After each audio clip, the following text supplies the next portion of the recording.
ਸਮੇਂ ਦਾ ਮਤਲਬ ਤਾਂ ਇਹ ਹੈ ਨਾ ਕਿ ਹਾਲਾਤ ਜਿਹੜੇ ਨੇ ਉਹ ਬਿਹਤਰੀ ਦੀ ਤਰਫ ਹੀ ਜਾ ਰਹੇ ਨੇ। ਇਹਦਾ ਮਤਲਬ ਹੈ ਕਿ ਕਿਉਂਕਿ ਮੈਸ਼ੀਅਤ ਔਰ ਪੈਟਰੋਲੀਅਮ ਦੀ ਸ਼ਾਰਟੇਜ ਇਹਨਾਂ ਸਾਰੀ ਚੀਜ਼ਾਂ ਨੂੰ ਦੇਖਦੇ ਹੋਏ ਇਹ ਫੈਸਲਾ ਕੀਤਾ ਗਿਆ ਸੀ ਜੰਗੀ ਵਾਲੇ ਨਾਲ। ਹਾਂ, ਤੇ ਉਹ ਮੇਰਾ ਖਿਆਲ ਉਹ ਬਿਹਤਰੀ ਦੀ ਤਰਫ ਜਾ ਰਿਹਾ ਹੈ। ਔਰ ਤੁਸੀਂ ਜਿਹੜਾ ਕੁਐਸਚਨ ਵੀ ਕੀਤਾ, ਅਸੀਂ ਅਗਰ ਦੌਰਾ ਚੀਨ ਦਾ ਜਿਹੜਾ ਸੀ ਉਹਦੇ ਇੰਪੈਕਟ ਵੀ ਆਣੇ ਨੇ ਨਾ ਦੁਨੀਆ ਦੇ ਉੱਤੇ, ਤੇ ਪੈਣੇ ਨੇ, ਕਿਉਂਕਿ ਐਡਾ ਵੱਡਾ ਦੌਰਾ ਸੀ ਔਰ ਸਭ ਦਾ ਇੰਟਰਸਟ ਜਿਹੜਾ ਖਾਸ ਤੌਰ ਤੇ ਪਾਕਿਸਤਾਨੀ ਸਨ, ਪਾਕਿਸਤਾਨ ਦੀ ਜਿਹੜੀ ਹੁਕਮਰਾਨ ਵੀ ਸਨ ਤੇ ਆਵਾਮ ਵੀ ਸਨ, ਬਾਸ਼ਊਰ ਤਬਕਾ ਵੀ ਸੀ, ਔਰ ਇਸੇ ਤਰ੍ਹਾਂ ਜਿਹੜਾ ਮਿਡਲ ਈਸਟ ਦਾ ਕਿਆਦਤ ਸੀ, ਔਰ ਉਹ ਸਾਰਿਆਂ ਦੀ ਯੂਰਪ ਦੀ ਨਜ਼ਰ ਲੱਗੀ ਸੀ ਕਿ ਵੀ ਇਹ ਦੁਨੀਆ ਦੇ ਜਿਹੜੇ ਵੱਡੇ ਜਿਹੜੀ ਕੁਵਤਾਂ ਨੇ, ਵੱਡੀਆਂ ਇਕੋਨਮੀਆਂ ਨੇ ਬੈਠੀਆਂ ਨੇ, ਤੇ ਇਹਨਾਂ ਤੋਂ ਦੇਖੋ ਇਹ ਕਿਸ ਤਰੀਕੇ ਦੇ ਨਾਲ ਇੱਕ ਦੂਸਰੇ ਦੇ ਨਾਲ ਮਿਲਦੇ ਨੇ ਜਾਂ ਕਿਸ ਤਰੀਕੇ ਦੇ ਨਾਲ ਮਾਮਲਾਤ ਨਿਕਲਦੇ ਨੇ, ਤੇ ਉਹਦਾ ਇੰਪੈਕਟ ਲਾ ਮੁਹੱਲਾ ਆਲਮੀ ਮਾਮਲਾਤ ਉੱਤੇ ਪੈਣਾ ਸੀ।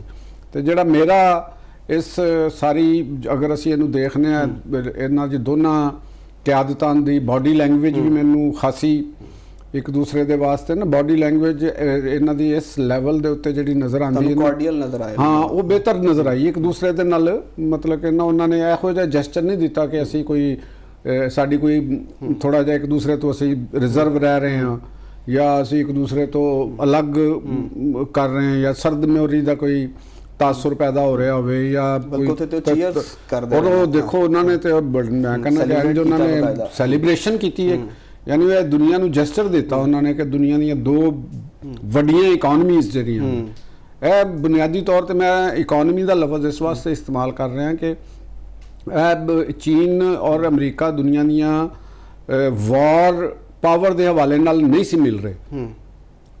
ਇਸ ਮੌਕੇ ਦੇ ਉੱਤੇ ਉਹ ਬਤੌਰ ਇਕੋਨਮੀਜ਼ ਇੱਕ ਦੂਸਰੇ ਦੇ ਨਾਲ ਮਿਲ ਰਹੇ ਸਨ।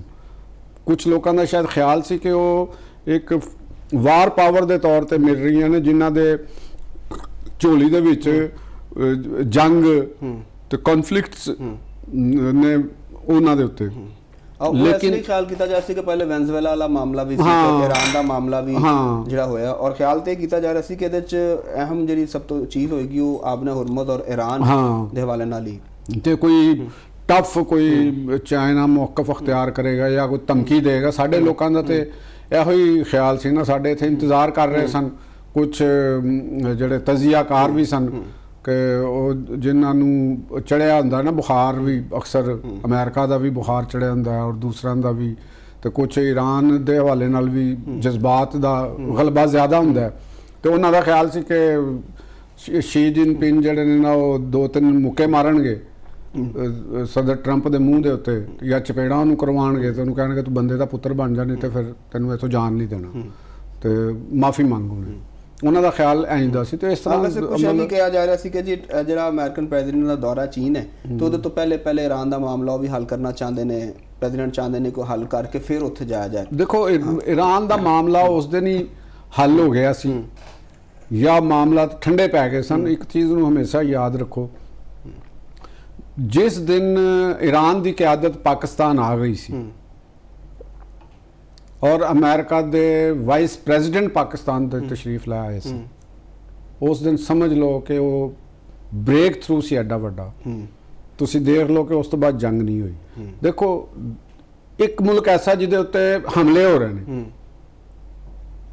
ਔਰ ਇੱਕ ਮੁਲਕ ਐਸਾ ਜਿਹੜਾ ਦੁਨੀਆ ਦੀ ਵੱਡੀ ਪਾਵਰ ਹੈਗੀ ਹੈ ਔਰ ਉਹਦਾ ਨਾਇਬ ਜਿਹਨਾਂ ਨੇ ਹਮਲਾ ਕੀਤਾ ਉਹ ਪਾਕਿਸਤਾਨ ਦੇ ਵਿੱਚ ਆ ਕੇ ਦੋਨੋਂ ਮਿਲ ਗਏ। ਉਸ ਦਿਨ ਤੋਂ ਬਾਅਦ ਉਸ ਕਿਆਦਤ ਦੇ ਆਪਸ ਵਿੱਚ ਰਾਬਤੇ ਵੀ ਨੇ। ਬਿਲਕੁਲ ਹੈ ਨੇ, ਦੋਨੋਂ ਤਰਫੋਂ ਹੀ ਦੋਨੋਂ ਤਰਫ ਦੇਖੋ ਜੀ ਜਵਾਬ ਜਾ ਰਿਹਾ ਹੈ, ਜਵਾਬ ਆ ਰਿਹਾ ਹੈ, ਮਗਰ ਈਰਾਨੀ ਕਿਆਦਤ ਨੇ ਜਵਾਬ ਭੇਜਿਆ ਹੈ ਨਾ ਉਹਨਾਂ ਨੂੰ। ਕੁਝ ਚੀਜ਼ਾਂ ਮੰਨੀਆਂ ਹੋਣੀਆਂ ਨੇ, ਕੁਝ ਚੀਜ਼ਾਂ 'ਚ ਨਰਮੀ ਪੈਦਾ ਕੀਤੀ ਹੋਣੀ, ਕਿਹੜੀ ਐਸਾ ਮੁਤਾਲਬਾ ਕੀਤਾ ਈਰਾਨ ਨੇ, ਜਵਾਬ ਪਾਕਿਸਤਾਨ ਦੇ ਥਰੂ ਹੀ ਗਏ ਨੇ। ਤੇ ਪਾਕਿਸਤਾਨ ਤੇ ਇੰਟੈਕਟ ਹੈਗਾ ਨਾ, ਅੱਲਾਹ ਤਾਲਾ ਨੇ ਪਾਕਿਸਤਾਨ ਨੂੰ ਇੱਜ਼ਤ ਦਿੱਤੀ ਹੈ, ਇਹਦੇ 'ਚ ਕੋਈ ਸ਼ੁਬਾ ਨਹੀਂ ਹੈਗਾ। ਤੇ ਵਰਨਾ ਤੇ ਸਾਨੂੰ ਤੇ ਤਾਲਿਬਾਨ ਹੀ ਲਈ ਦਿੱਤੀ ਜਾ ਰਹੇ ਸਨ, ਸਾਨੂੰ ਤਾਂ ਦਹਿਸ਼ਤਗਰਦੀ ਉੱਠਣਾ ਬਹਿਣਾ ਬੰਦ ਕੀਤਾ ਸੀ ਉਹਨਾਂ ਨੇ, ਉਹੀ ਸਮਝਦੇ ਸਨ ਇੱਥੇ। ਔਰ ਪਾਕਿਸਤਾਨ ਦੇ ਅੰਦਰ ਵੀ ਤੁਸੀਂ ਦੇਖ ਨਹੀਂ ਸੀ ਰਹੇ ਕਿ ਕੁਝ ਐਸੇ ਲੋਕ ਸਨ ਜਿਹੜੇ ਦਹਿਸ਼ਤਗਰਦਾਂ ਨੂੰ ਕਹਿੰਦੇ ਸਨ ਕਿ ਸ਼ਾਇਦ ਇਹ ਕੋਈ ਬੜੀ ਵੱਡੀ ਬਲਾ ਦਾ ਨਾਂ ਹੈ ਜਾਂ ਇਹ ਪਤਾ ਨਹੀਂ ਸਾਨੂੰ ਕੀ ਖਾ ਜਾਣਗੇ ਜਾਂ ਇਹਨਾਂ ਨੇ ਦੁਨੀਆ ਨੂੰ ਕਦੇ ਸ਼ਿਕਸਤ ਨਹੀਂ ਹੋਈ। ਮੈਂ ਇਹਨਾਂ ਨੂੰ ਜ਼ਿਆਦਾ ਸਮਝਣਾ ਵਾ, ਇਹਨਾਂ ਨੂੰ ਤਾਕਤ ਨਾਲ ਨਹੀਂ ਗੱਲਬਾਤ ਨਾਲ ਰੋਕਿਆ ਜਾ ਸਕਦਾ। ਤੁਸੀਂ ਸਮਝਦੇ ਹੋ ਨਹੀਂ ਇਹਨਾਂ ਦੇ ਤੁਸੀਂ ਗੱਲ ਕਰ ਹਾਂ ਉਹ ਇਹ ਕਹਿੰਦੇ ਸਨ ਜੀ, ਬਲਕਿ ਗੱਲਬਾਤ ਵੀ ਨਹੀਂ ਕਹਿੰਦੇ ਸਨ, ਇਹਨਾਂ ਦੇ ਪੈਰੀ ਪੈ ਜਾਓ, ਇਹਨਾਂ ਨੂੰ ਮਾਫੀ ਮੰਗ ਲਓ ਤੇ ਕਿਉਂ ਮਾਫੀ ਮੰਗ ਲਓ ਕਿ ਜੀ ਇਹ ਸਾਨੂੰ ਮਾਰਨਗੇ, ਇਹਨਾਂ ਨੂੰ ਛੇੜਾਂਗੇ ਸਾਨੂੰ ਮਾਰਨਗੇ। ਉਹ ਬੰਦੇ ਦੇ ਪੁੱਤਰੋ, ਜਿਹੜਾ ਬੰਦਾ ਤੁਹਾਡੇ ਤੋਂ ਤਗੜਾ ਵੀ ਹੈ, ਜਿਹੜਾ ਬੰਦਾ ਫਿਰ ਜ਼ਾਲਮ ਵੀ ਹੈ, ਫਿਰ ਜਿਹਦਾ ਅਸੂਲ ਜ਼ਾਬਤਾ ਵੀ ਕੋਈ ਨਹੀਂ, ਜਿਹੜਾ ਮਕਾਰ ਵੀ ਹੈ, ਜਿਹਦਾ ਦੀਨ ਮਜ਼ਹਬ ਵੀ ਕੋਈ ਨਹੀਂ, ਠੀਕ ਹੈ ਨਾ ਜੀ।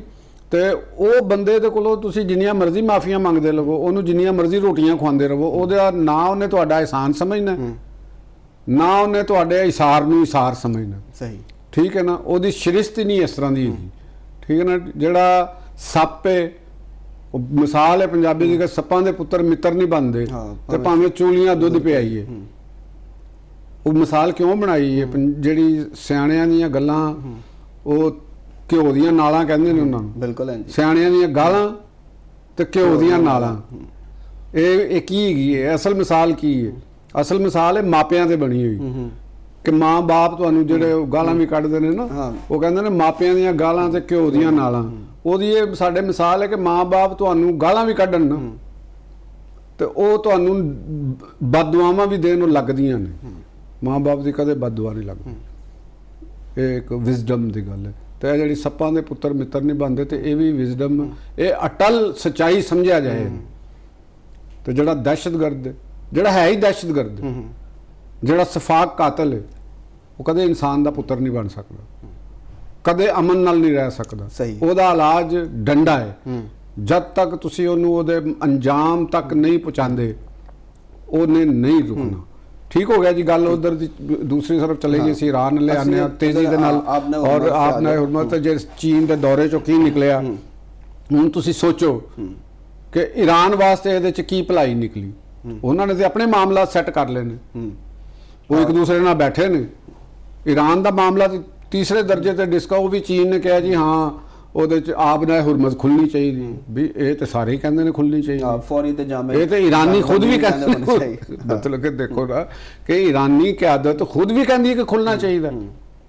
ਈਰਾਨ ਦੀ ਕਿਆਦਤ ਦਾ ਗਿਲਾ ਤੇ ਇਹ ਹੈਗਾ ਨਾ ਕਿ ਜੀ ਸਾਡੇ ਤੇ ਨਜਾਇਜ਼ ਹਮਲਾ ਹੋਇਆ, ਸਾਨੂੰ ਸਾਡੇ ਤੇ ਬਿਲਾ ਜਵਾਬ ਸਾਡੇ ਤੇ ਜ਼ੁਲਮ ਹੋਇਆ। ਹਾਂ ਬਿਲकुल। और बात सर अक्ची साहब ने हुन क्या भी है, उन्होंने कहा कि आपने हुर्मत दी बंदिश दे जिम्मेदार ਜਿਹੜੇ ਨੇ ਉਹ ਹੀ ਨੇ ਜਿਹਨਾਂ ਸ਼ਰਪਸੰਦ ਨਾਸਰ ਨੇ, ਸ਼ਰਪਸੰਦ ਨਾਸਰ ਨੇ ਵੀ ਇਹ ਗੱਲ ਕਹਿ ਦੇਣੀ ਕਿ ਜੀ ਉਹਨੂੰ ਖੁੱਲਣਾ ਚਾਹੀਦਾ। ਉਹ ਤਾਂ ਟਰੰਪ ਵੀ ਕਹਿ ਰਿਹਾ, ਦੋਵੇਂ ਜਣੇ ਬੈਠੇ ਨੇ। ਆਪ ਤੁਸੀਂ ਸੈਲੀਬ੍ਰੇਸ਼ਨਾਂ ਹੋਈਆਂ ਨੇ, ਤੁਸੀਂ ਆਪਣੇ ਅਰੇਂਜਮੈਂਟ ਕਰ ਲਏ ਨੇ, ਅਰਬਾਂ ਡਾਲਰ ਦੀ ਟ੍ਰੇਡ ਕਰ ਲਈ, ਤਕਸੀਮ ਮਾਲ ਜਿਹੜਾ ਪੂਰੀ ਦੁਨੀਆ ਵੰਡ ਲਈ ਹੈ ਇੱਕ ਦੂਸਰੇ ਦੇ ਨਾਲ, ਤੇ ਸ਼ਰਾਕਤਦਾਰ ਬਣ ਗਏ। ਉਹਨਾਂ ਨੇ ਕਿਹਾ ਸ਼ਰਾਕਤਦਾਰ ਦੀ ਤਰਫ ਜਿਹੜਾ ਵੇ ਦੋਨਾਂ ਨੂੰ ਸ਼ਰਾਕਤਦਾਰ ਦੇ ਤੌਰ ਤੇ ਅੱਗੇ ਵਧਣਾ ਚਾਹੀਦਾ ਹੈ। ਤੇ ਨਹੀਂ ਦੋਨੋਂ ਵੱਡੀਆਂ ਤਾਕਤਾਂ ਜਿਹੀਆਂ ਨੇ, ਮਤਲਬ ਇਹ ਕਿਹਾ ਸੀ ਨਾ, ਕਿਹਾ ਜਾ ਰਿਹਾ ਸੀ ਕਿ ਚੀਨ ਅਪਕਮਿੰਗ ਸੁਪਰ ਪਾਵਰ ਹੈ, ਤੇ ਦੋਨੋਂ ਤਾਕਤਾਂ ਇਕੱਠੇ ਬੈਠ ਗਈਆਂ, ਇਕੱਠੇ ਉਹਨਾਂ ਨੇ ਆਪਣੇ ਮਫਾਦਾਤ ਵੰਡ ਲਏ ਨਾ। ਸਤੰਬਰ ਚ ਉਹਨਾਂ ਨੇ ਦਾਵਤ ਵੀ ਦਿੱਤੀ ਉਹਨਾਂ ਨੂੰ ਜਾਣ ਦੀ। ਉਹ ਅਮਰੀਕਾ ਦੇ ਵਿੱਚ ਜਿਹੜੇ ਉੱਥੋਂ ਦੇ ਕਿਸਾਨ ਸਨ, ਉਹਨਾਂ ਦੀ ਸੋਇਆਬੀਨ ਦੀ ਫਸਲ ਜਿਹੜੀ ਸੀ ਨਾ, ਉਹ ਬੜੀ ਵੱਡੀ ਹੁੰਦੀ ਹੈ ਅਮਰੀਕਾ ਦੇ ਅੰਦਰ।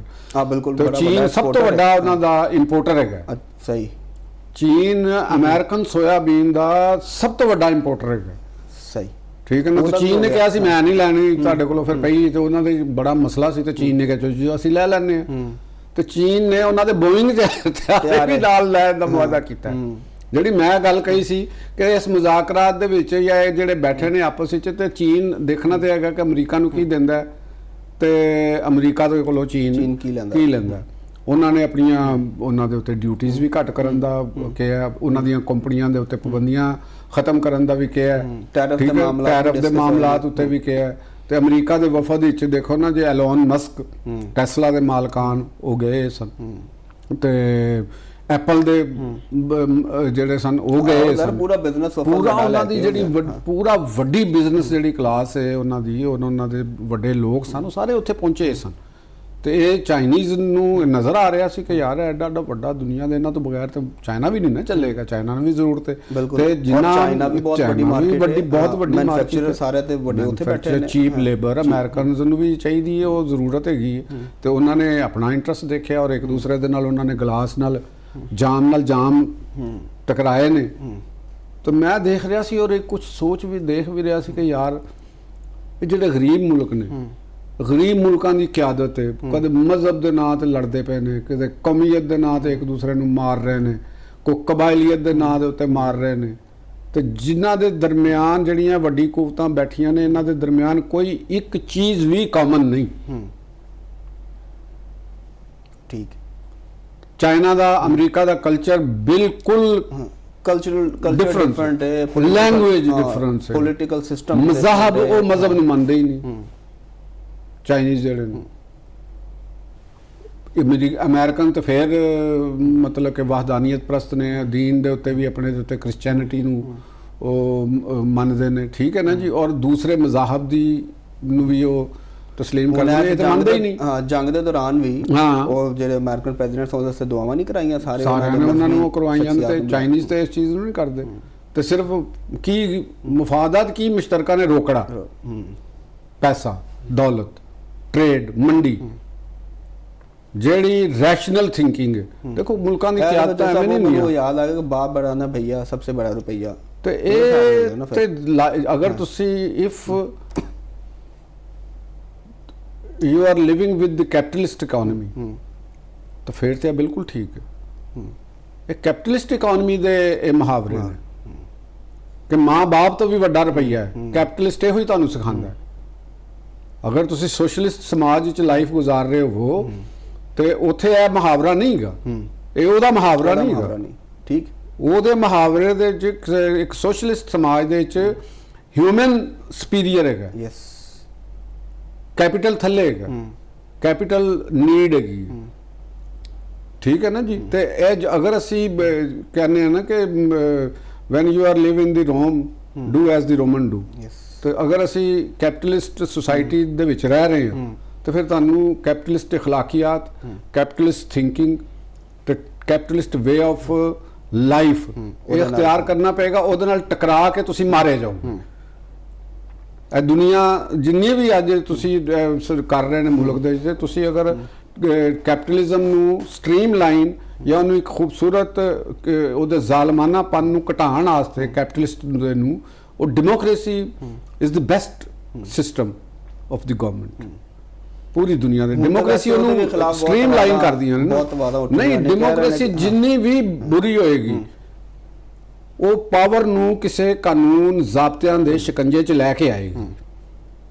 ਉਹਨੂੰ ਉਹ ਬਾਦਸ਼ਾਹੀ ਨਿਜ਼ਾਮ ਵਿੱਚ ਜਾਂ ਥਿਓਕ੍ਰੇਸੀ ਦੇ ਵਿੱਚ ਤੇ ਇਹ ਚੀਜ਼ਾਂ ਤੁਹਾਨੂੰ ਨਹੀਂ ਮਿਲਣਗੀਆਂ। ਈਰਾਨ ਦੇ ਵਿੱਚ ਈਰਾਨ ਦੇ ਖਰਾਬੀ ਮੁਆਹਦਾ ਨਾ ਹੋਣ ਦਾ ਪ੍ਰੋਬਲਮ ਉਹੀ ਹੈ ਕਿ ਉਹਨਾਂ ਦੇ ਸਿਸਟਮ 'ਚ ਲਚਕ ਨਹੀਂ ਹੈ। ਲੇਕਿਨ ਸਾਹਿਬ ਇੱਕ ਹੋਰ ਅਹਿਮ ਚੀਜ਼ ਉਹ ਵੀ ਤੁਹਾਡੇ ਸਾਹਮਣੇ ਰੱਖਣਾ ਕਿ ਤੁਸੀਂ ਡੈਮੋਕ੍ਰੇਸੀ ਦੀ ਗੱਲ ਕਰੋ, ਲੇਕਿਨ ਅਮਰੀਕਾ ਦੇ ਵਿੱਚ ਵੀ ਇਸ ਵਕਤ ਅਮਰੀਕਨ ਪ੍ਰੈਜ਼ੀਡੈਂਟ ਜਿਹੜੇ ਨੇ ਉਹ ਆਪਣੀ ਪਾਵਰਸ ਜਿਹੜੇ ਇਸਤੇਮਾਲ ਕਰ ਰਹੇ, ਉਹਨਾਂ ਦਾ ਨਜਾਇਜ਼ ਫਾਇਦਾ ਵੀ ਚੁੱਕ ਰਹੇ ਨੇ। ਉਹ ਇੱਕ ਇਵਾਨੇ ਨੁਮਾਇੰਦਗਾਨ ਦੇ ਵਿੱਚ ਇੱਕ ਕਰਾਰਦਾਦ ਵੀ ਪੇਸ਼ ਹੋਈ ਜਿਹੜੀ ਮੁਸਤਰਦ ਹੋ ਗਈ, 212 ਵੋਟ ਹੀ ਆ ਗਏ ਸਨ। ਉਹ ਐਸੇ ਵਾਲੇ ਨਾਲ ਹੀ ਸੀ ਕਿ ਵੀ ਅਮਰੀਕਨ ਪ੍ਰੈਜ਼ੀਡੈਂਟ ਜੋ ਈਰਾਨ ਦੇ ਵਿੱਚ ਕਰ ਰਹੇ ਨੇ ਜਿਹੜਾ ਜੰਗੀ ਉਹਨਾਂ ਦਾ ਜਨੂਨ ਹੈ ਜਾਂ ਜੰਗੀ ਹਕਮਤ ਅਮਲੀ, ਉਹਦੇ ਖਿਲਾਫ ਕੋਈ ਪ੍ਰੈਜ਼ੀਡੈਂਟ ਨਹੀਂ ਕਰ ਸਕਦਾ। ਤੇ ਡੈਮੋਕ੍ਰੇਸੀ ਦੇ ਵਿੱਚ ਵੀ ਤੇ ਪਾਵਰ ਦਾ ਨਜਾਇਜ਼ ਇਸਤੇਮਾਲ ਹੁੰਦਾ। ਨਹੀਂ, ਦੇਖੋ ਗੱਲ ਉਹ ਮੈਂ ਉਹੀ ਗੱਲ ਕਰ ਰਿਹਾ ਹਾਂ ਕਿ ਇੱਕ ਪਾਵਰ ਹੋਵੇ ਜਿਹੜੀ ਜ਼ਾਬਤਿਆਂ ਦੇ ਵਿੱਚ ਠੀਕ ਹੈ, ਉਸ ਪਾਵਰ ਨੇ ਆਪਣੇ ਜ਼ਾਬਤੇ ਸਟੈਪ ਬਾਈ ਸਟੈਪ ਉਹਨੇ ਪੂਰੇ ਕਰਨੇ ਨੇ, ਤੇ ਫਿਰ ਉਹਨੇ ਕਿਸੇ ਦੇ ਉੱਤੇ ਅਟੈਕ ਕਰਨਾ, ਕਿਸੇ ਨੂੰ ਸ਼ੂਟ ਕਰਨਾ, ਕਿਸੇ ਨੂੰ ਹੈਂਗ ਕਰਨਾ। ਉਸ ਪਾਵਰ ਨੇ ਅਖਤਿਆਰ, ਉਹਦੇ ਕੋਲ ਪਾਵਰ, ਕਿਉਂਕਿ ਉਹ ਤੇ ਪਾਵਰ ਹੈ, ਉਹ ਤੇ ਜਦੋਂ ਚਾਹੇ ਕਿਸੇ ਨੂੰ ਮਾਰ ਦੇਵੇ। ਠੀਕ। ਡੈਮੋਕ੍ਰੇਸੀ ਨੇ ਉਹਨੂੰ ਕਮ ਅਜ਼ ਕਮ ਕੰਟੇਨ ਕੀਤਾ ਹੈ। ਇਹ ਜਿਹੜੀ ਤੁਸੀਂ ਮਿਸਾਲ ਦਿੱਤੀ ਹੈ ਇਹਦੇ ਅੰਦਰ ਚਲੋ ਇੱਕ ਕਰਾਰਦਾਦ ਪੇਸ਼ ਹੋਈ ਹੈ, ਬਰਾਬਰ ਹੋ ਗਏ ਨੇ, ਕੁਝ ਉਸ ਤੋਂ ਪਹਿਲੇ ਵੀ ਗਏ ਨੇ, ਉਧਰ ਚਲੇ ਗਏ। ਤੇ ਜਿਹੜੇ ਪ੍ਰੈਜ਼ੀਡੈਂਟ ਉੱਥੋਂ ਦਾ ਇਖਤਿਆਰ ਇਸਤੇਮਾਲ ਕਰ ਰਿਹਾ ਉਹ ਕਨਸਟੀਟਿਊਸ਼ਨ ਨੇ ਹੀ ਉਹਨੂੰ ਦਿੱਤੇ ਨੇ, ਤੇ ਕਨਸਟੀਟਿਊਸ਼ਨ ਦੇ ਮੁਤਾਬਕ ਹੀ ਹੋਏ ਨੇ। 60 ਦਿਨ ਦੀ ਵਾਰ ਦੀ ਜਿਹੜੀ ਤੁਸੀਂ ਵੀ ਕਈ ਵਾਰੀ ਇਹ ਗੱਲਾਂ ਕਰਦੇ ਸੀ ਉਹਦੇ ਤੇ ਪਾਬੰਦੀ, ਤੇ ਉਹਨੇ ਪਾਬੰਦੀ ਕੀਤੀ। ਉਹ ਕਹਿ ਰਿਹਾ ਮੈਂ ਪਾਬੰਦੀ ਕਰਤੀ। ਜਦੋਂ ਮੈਂ ਪਹਿਲੇ ਦਿਨ ਗੱਲ ਕੀਤੀ ਸੀ ਤੁਸੀਂ ਉਦੋਂ ਕਿਹਾ ਸੀ ਕਿ ਹਾਲੇ ਨੌਲੇਜ ਨਹੀਂ, ਲੇਕਿਨ ਉਹਦਾ ਰਸਤਾ ਕੱਢ ਲਿਆ ਗਿਆ। ਉਹਨਾਂ ਨੇ ਉਹ ਮੌਜੂਦ ਹੈ। ਮੈਂ ਕਿਹਾ ਸੀ ਪ੍ਰੈਜ਼ੀਡੈਂਟ ਕੋਲ ਬਹੁਤ ਪਾਵਰਸ ਹੈਗੀਆਂ ਨੇ, ਉਹ ਕਿਸੇ ਹੋਰ ਰਸਤੇ ਦੇ ਨਾਲ ਉਹਨੂੰ ਕਰ ਲੇਗਾ ਅਗਰ ਕੋਈ ਇਸ ਤਰ੍ਹਾਂ ਦੀ ਵੀ ਚੀਜ਼ ਹੈ।